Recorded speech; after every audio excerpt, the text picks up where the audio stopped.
नमस्कार, ANB news देख रहे हैं आप। आपके साथ मध्य प्रदेश छत्तीसगढ़ की खबरों में मैं हिमांशी नेगी। बुलेटिन की शुरुआत करते हैं। डिंडौरी में जनसभा को संबोधित करते हुए मध्य प्रदेश के मुख्यमंत्री शिवराज सिंह चौहान ने कहा कि बहन की इज्जत, मान और सम्मान मेरे लिए सबसे ऊपर है। इसीलिए हमने तय किया है कि बेटी बहन की तरफ कोई गलत नजर से देखेगा तो सीधे फांसी के फंदे पर लटका दिया जाएगा, ताकि हमारी जिंदगी को हम बेहतर बनाएं। और ये भी ध्यान रखना, अकेली बहनों का नहीं बढ़ेगा, जरा पैसा आन दो, किसानों का भी बढ़ेगा, किसानों का भी बढ़ेगा, ताकि हम अपनी जरूरत, छोटे छोटे किसान अपनी जरूरत पूरी कर सके और अपनी जिंदगी बेहतर हो सके। सोचो, सरकार काय के लिए? वोट लेके गए तो आई ही नहीं, पता चला। इसके लिए सरकार होती है क्या? वोट के समय मांगो वोट, दो प्रलोभन और गायब हो जाओ, इसके लिए वोट नहीं। अपनी जिंदगी अच्छी बनाने के लिए वोट। और इसलिए जितनी चीजें हो सकती है जिंदगी को बेहतर बनाने के लिए वो सब कर रहे हैं। तो भारतीय जनता पार्टी की सरकार हम कर रहे हैं। मेरी बहनों, बहन की इज्जत, मान और सम्मान मेरे लिए सबसे ऊपर है। और इसलिए हमने तय किया कि बेटी की तरफ, बहन की तरफ कोई गलत नजर से देखेगा तो सीधे फांसी के फंदे पे लटका दिया जाए। आप देखें, कांग्रेस और भारतीय जनता पार्टी की सरकार में अंतर क्या किया कांग्रेस ने। अभी मुझे बताया, पंकज बता रहे थे, अवध बता रहे थे कि कुछ किसानों की फसल खराब हुई है। चिंता मत करना, सर्वे करवाऊंगा और फसल में अगर कोई खराबी हो गई है तो उसके पैसे भी डलवाऊंगा। काहे के लिए हूं? भारतीय जनता पार्टी काहे के लिए? संकट में काम आने के लिए। और इसलिए आज मैं निवेदन करने आया हूं, एक तरफ विकास के काम आज हम गिनाए तो इतने हुए हैं भारतीय जनता पार्टी की कि गिनाने में बहुत वक्त लगेगा।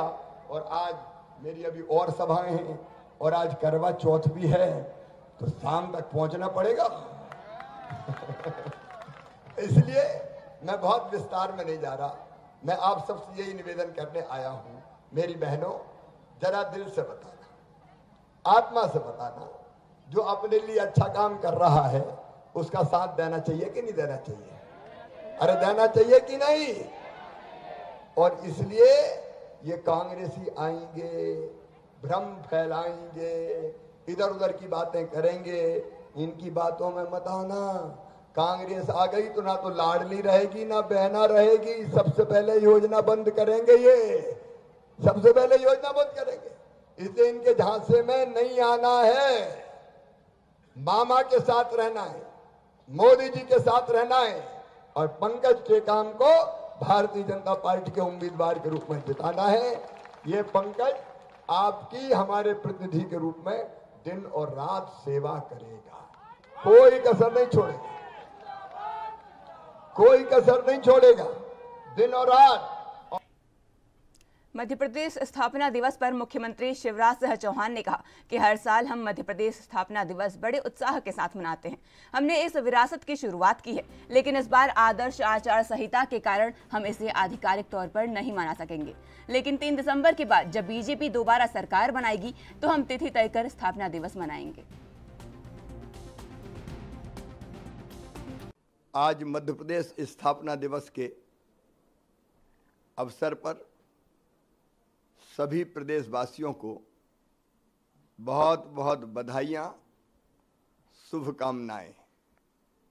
68वां स्थापना दिवस है।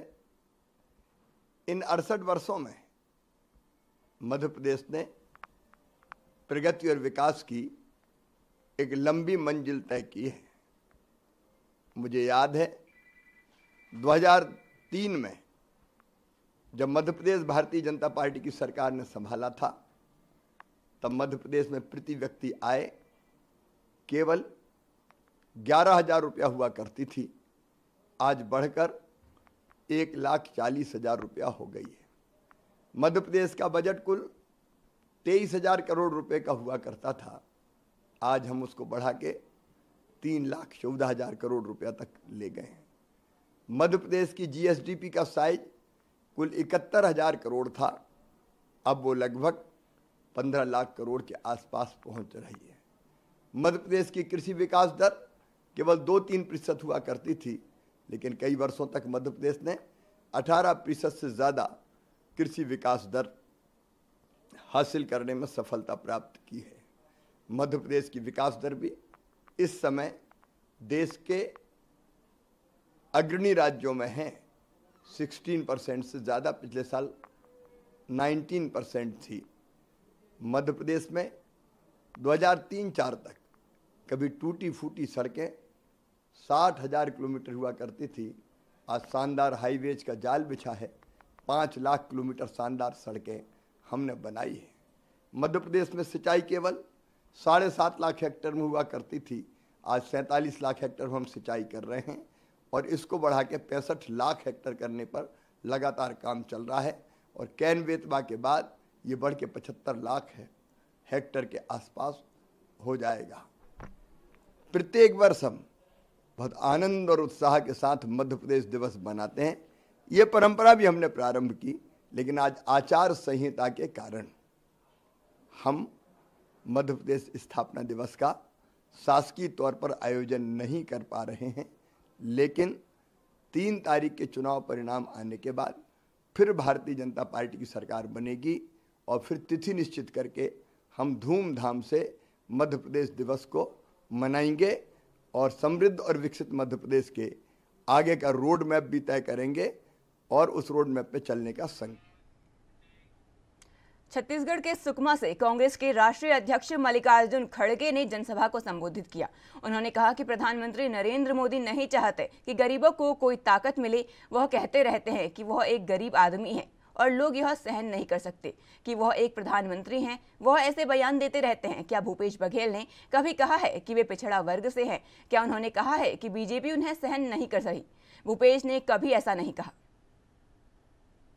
को बचाना है और संविधान को बचाना है और लोकतंत्र को बचाना है, देश को बचाना है। यह सबसे बड़ी बात है। अगर आज लोग बहुत से बात करते हैं, महात्मा गांधी जी ने अगर आजादी दिलाई नहीं होती या वो नहीं लड़ते, नेहरू जी नहीं लड़ते, वल्लभ भाई पटेल नहीं लड़ते और बाबा साहब अम्बेडकर संविधान नहीं लिखते, तो हम लोगों को फिर वही रहना पड़ता था हमारे जंगलों में। कोई स्कूल नहीं था, कोई हॉस्पिटल नहीं था, कोई दुकानदारी करने के लिए पैसे नहीं थे, बैंक्स नहीं थे। ये सब किसने किया? कांग्रेस ने किया। और बाकी के लोग तो ऐसा ही आते हवा में। मुझे बताओ, बीजेपी ने इस देश के लिए क्या किया? बार बार भाषण करते हैं और टीका करते हैं कांग्रेस ने क्या किया, 60 साल में क्या किया। कभी कभी मोदी साहब ये भी भूल जाते हैं कि उनकी हुकूमत कितने दिन थी, कांग्रेस की हुकूमत कितने दिन थी, या दूसरे पार्टियों का राज भी कितने दिन था। ये भूलते हैं और हमको हमेशा बोलते हैं कि कांग्रेस ने 70 साल में क्या किया। 70 साल में तो हमने इस देश को बनाया। बड़े बड़े फैक्ट्रियां बन गए, पब्लिक सेक्टर्स बन गए, लाखों लोगों को काम मिला, बच्चों को पढ़ने के लिए स्कूल खोले गए। क्या जो स्कूल इस छत्तीसगढ़ में है, क्या वो सभी मोदी जी ने बनाया? आप बोलिए। राजधानी भोपाल में बीजेपी प्रदेश अध्यक्ष वीडी शर्मा ने आयोजित पत्रकार वार्ता में कांग्रेस पर तंज कसते हुए कई आरोपों के साथ कांग्रेस पर भी निशाना साधा। उन्होंने कहा कि कांग्रेस को राम मंदिर के पोस्टर लगाने पर दर्द होता है, लेकिन आतंकियों का समर्थन करने में उन्हें कोई हिचक नहीं होती। यही कांग्रेस का मूल चरित्र है, लेकिन मध्य प्रदेश की जनता उन्हें इस विधानसभा चुनाव में कड़ा जवाब देगी।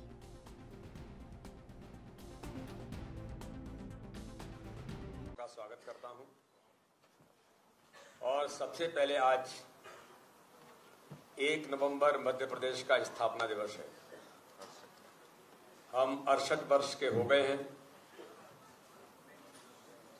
इसलिए सभी पत्रकार मित्रों को और आपके माध्यम से मध्य प्रदेश की 9.5 करोड़ जनता को मैं आप सबका बहुत शुभकामना देता हूं, बधाई देता हूं कि हमारा जो मध्य प्रदेश है आज स्थापना दिवस के अवसर पर हम सब अपने मध्य प्रदेश को देश का नंबर 1 राज्य बनाने का हमारा संकल्प है।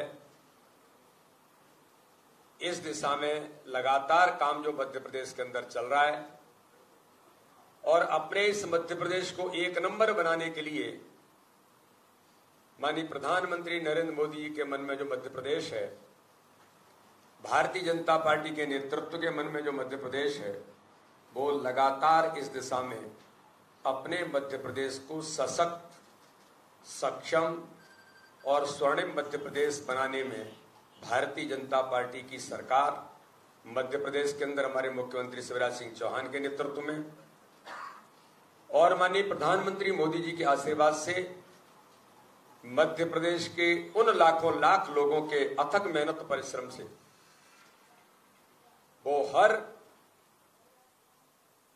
क्षेत्र के, समाज के सभी वर्गों के माध्यम से अथक मेहनत और परिश्रम का परिणाम है कि आज मध्य प्रदेश भारत के अंदर एक नहीं कई पैरामीटर्स में आज 1 नंबर मध्य प्रदेश है। भारतीय जनता पार्टी की सरकार ने मध्य प्रदेश को इन 20 वर्षों के अंदर प्रधानमंत्री नरेंद्र मोदी कांकेर दौरे पर जाएंगे, जिसको लेकर कांकेर में गोविंदपुर खेल मैदान में तैयारियां जारी हैं। छत्तीसगढ़ में 2 चरणों में चुनाव होंगे, जिसमें प्रथम चरण का चुनाव 7 नवंबर को बस्तर संभाग में होगा, जिसको लेकर कल प्रधानमंत्री नरेंद्र मोदी कांकेर में एक विशाल सभा को संबोधित करेंगे और बीजेपी प्रत्याशियों के लिए मतदान के लिए अपील करेंगे।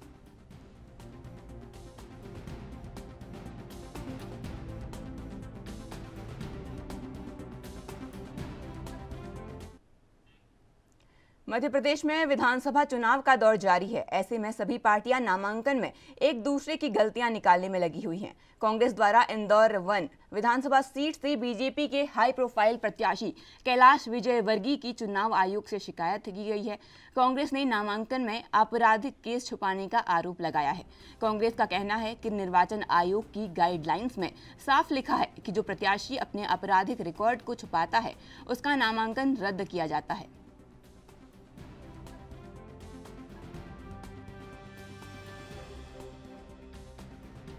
सम्मान को बरकरार रखने के लिए कैलाश विजयवर्गीय का फॉर्म निरस्त करे। उनके विरुद्ध अभियोग सरकार खुद लगाए, निर्वाचन अधिकारी खुद उनके खिलाफ मुकदमा दर्ज कराएं, जिसका उन्हें संवैधानिक अधिकार है। आप कुछ पूछना चाहें तो? ये वीडी शर्मा साहब ने कहा है, आज कहा है। मेरी उनसे प्रार्थना है कि वो कैलाश विजयवर्गीय जी को भाजपा की ओर से शंकराचार्य घोषित कर दें।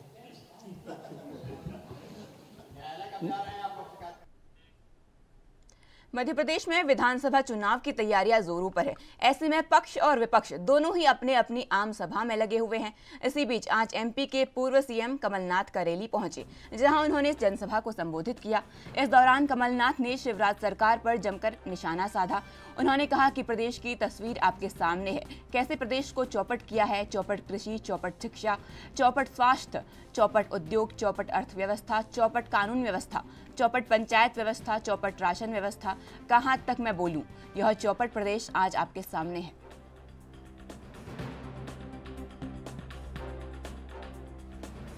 पूरे प्रदेश की तस्वीर आप सबके सामने है। कैसे पूरे प्रदेश को चौपट किया है। चौपट कृषि व्यवस्था, चौपट शिक्षा व्यवस्था, चौपट स्वास्थ्य व्यवस्था, चौपट उद्योग धंधे, चौपट अर्थव्यवस्था, चौपट कानून व्यवस्था, चौपट पंचायत व्यवस्था, चौपट राशन व्यवस्था। कहां तक मैं बोलूं? ये चौपट प्रदेश आज आप सबके सामने है। आज मैं आपसे ज्यादा लंबी बात नहीं करना चाहता, यही कहना चाहता हूं कि आज जो प्रदेश की तस्वीर हमारे सामने है, मैं नौजवानों की ओर देखता हूं, ये सब नौजवान खड़े हैं। सबसे बड़ी चुनौती मुझे इन नौजवानों की भविष्य की है। आज का नौजवान में एक तरफ है, आज का नौजवान कोई ठेका, कोई कमीशन नहीं चाहता, व्यवसाय का मौका चाहता है और अपने हाथों को काम चाहता है। यही नौजवान हमारे प्रदेश का निर्माण करेंगे भविष्य में, और यही नौजवानों का भविष्य अगर अंधेरे में रहा तो कैसा निर्माण होगा, कैसा निर्माण होगा मध्य प्रदेश का? आज ये सबसे बड़ी चुनौती है।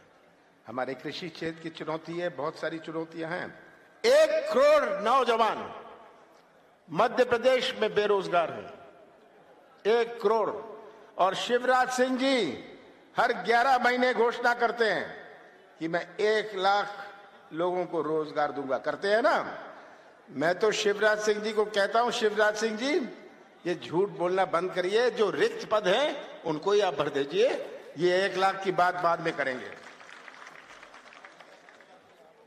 भ्रष्टाचार प्रदेश, घोटाला प्रदेश, आप सब यहां जो बैठे हैं और मध्य प्रदेश का हर व्यक्ति या तो भ्रष्टाचार का शिकार है या भ्रष्टाचार का गवाह है। सही बात है। भ्रष्टाचार नीचे से लेके ऊपर तक, इसकी कोई सीमा नहीं। मैं जगह जगह जाता हूं, पूछता हूं लोगों से, आपसे पूछता हूं, पैसे दो काम लो। किसी की 50 एकड़ जमीन है, पैसे दो और गरीबी रेखा में नाम लिखवा लो। ये आज भ्रष्टाचार का हाल है।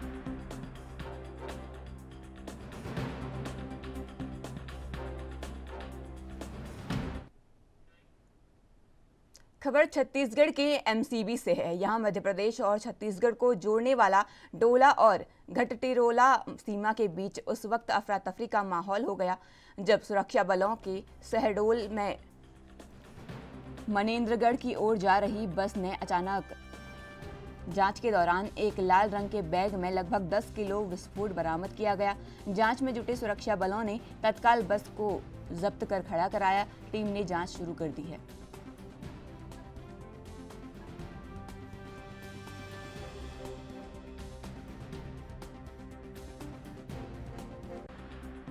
मैं कार्यपालिक मजिस्ट्रेट शिवराम मेरे पास है और मेरी टीम एसएसबी जवान और पुलिस बल और वनपाल इनके द्वारा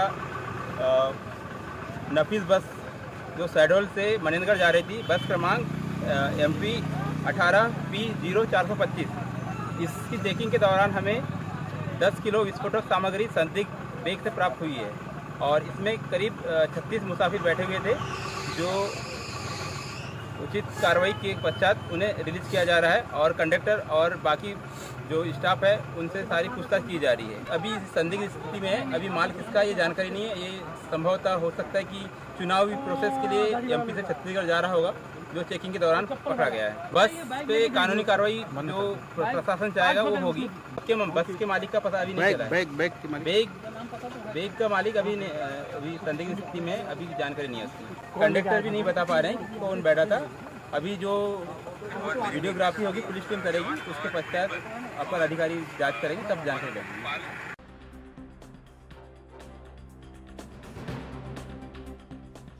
खबर छत्तीसगढ़ के एमसीबी से है। यहां मध्य प्रदेश और छत्तीसगढ़ को जोड़ने वाला डोला और घुटरीटोला सीमा के बीच उस वक्त अफरा तफरी का माहौल बन गया जब सुरक्षा बलों ने शहडोल से मनेंद्रगढ़ की ओर जा रही बस से जांच के दौरान एक लाल रंग के बैग में लगभग 10 किलो विस्फोटक बरामद किया। जांच में जुटे सुरक्षा बलों ने तत्काल बस को जब्त कर खड़ा कराया और जांच में जुट गई। छत्तीसगढ़ के एमसीबी से खबर है। मध्य प्रदेश और छत्तीसगढ़ को जोड़ने वाली सड़क मार्ग पर पुलिस ने कार्रवाई की और इस दौरान पुलिस ने एक बस की जांच की। बस में विस्फोटक सामान बरामद हुआ, जिसके बाद सुरक्षा बलों ने तत्काल बस को जब्त कर लिया। टीम फिलहाल जांच पड़ताल कर रही है।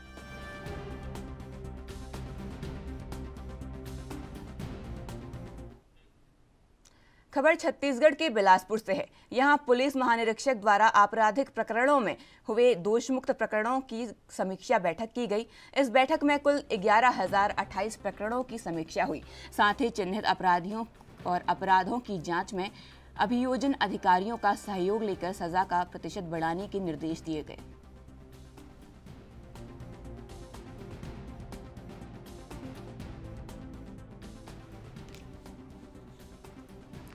छत्तीसगढ़ के बिलासपुर से ये खबर है। यहाँ पुलिस महानिरीक्षक द्वारा आपराधिक प्रकरणों में हुए दोषमुक्त प्रकरणों की समीक्षा बैठक की गई।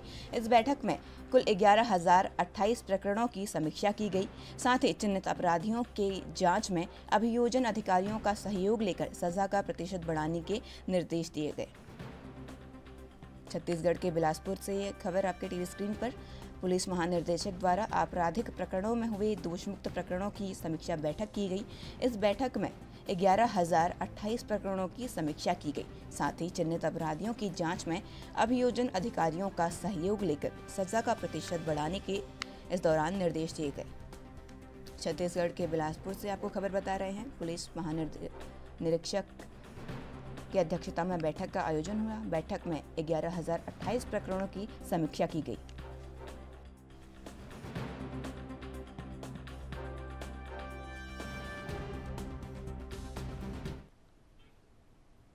खबर छत्तीसगढ़ के बलरामपुर से है। यहां बलरामपुर पुलिस को मिली बड़ी सफलता। चौकी बल की मध्य प्रदेश बॉर्डर क्षेत्र में जुआ खेलने वाले 11 आरोपियों को पुलिस ने गिरफ्तार कर लिया है।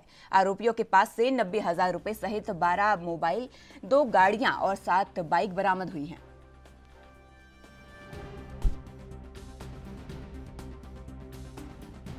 इसमें बलरामपुर जिले के बलंगी के अंतर्गत जो मध्य प्रदेश बॉर्डर से लगा हुआ सरहदी गांव है करगी, उस गांव में पुलिस के द्वारा जुआ की सूचना के आधार पर रेड कार्रवाई की गई। रेड कार्रवाई में 9 आरोपियों के साथ में 90,000 रुपए की जब्ती कार्रवाई की गई है। साथ ही साथ इनके पास में उपयोग किए जा रहे 12 mobile, 7 motorcycle, 1 Scorpio, 1 eco sports car जब्त की गई है।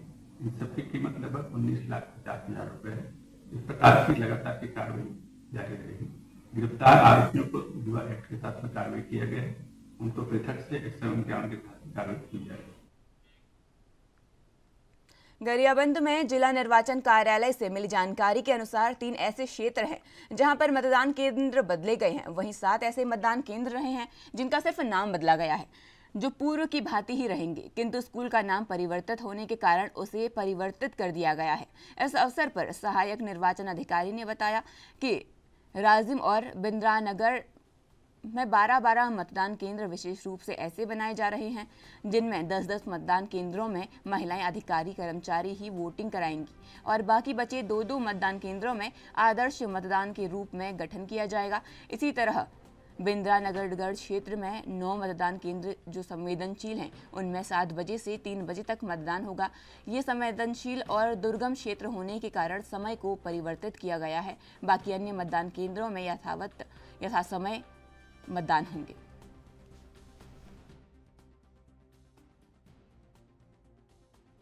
तीन मतदान केंद्र जिनके भवन जर्जर थे, उनका हमने आयोग को प्रस्ताव भेजा था भवन परिवर्तन के लिए, तो उसकी अनुमति आई उसके संबंध में जानकारी देने के लिए। और 7 मतदान केंद्र ऐसे थे जिनके भवन के नाम में परिवर्तन हो चुका है, तो उनकी जानकारी देने के लिए प्रेस कॉन्फ्रेंस बुलाया गया था, जिसमें हमने सभी से शेयर किया कि हमारे जिले के 3 मतदान केंद्रों का जगह बदल गया है और 7 मतदान केंद्रों का नाम। कोंडागांव जिला मुख्यालय के मर्दापाल नाका में वाहनों की चेकिंग के दौरान 4 वाहनों से 1400 ग्राम सोना और 60 किलो और 500 ग्राम चांदी के साथ ही लगभग 2,60,000 रुपए नगद बरामद किए गए। जांच के दौरान पाई गई सामग्री के संबंध में वाहन मालिकों से पूछताछ की गई और उसे उड़नदस्ता दल को सौंप दिया गया।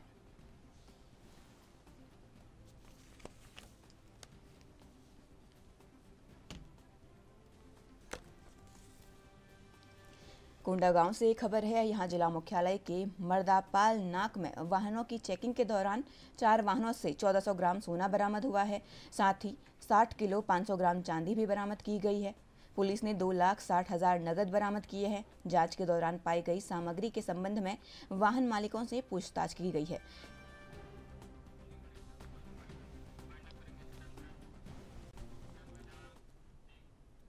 फिलहाल मेरे साथ इस बुलेटिन में इतना ही। तमाम खबरों के लिए बने रहें एएनबी न्यूज़ के साथ। नमस्कार।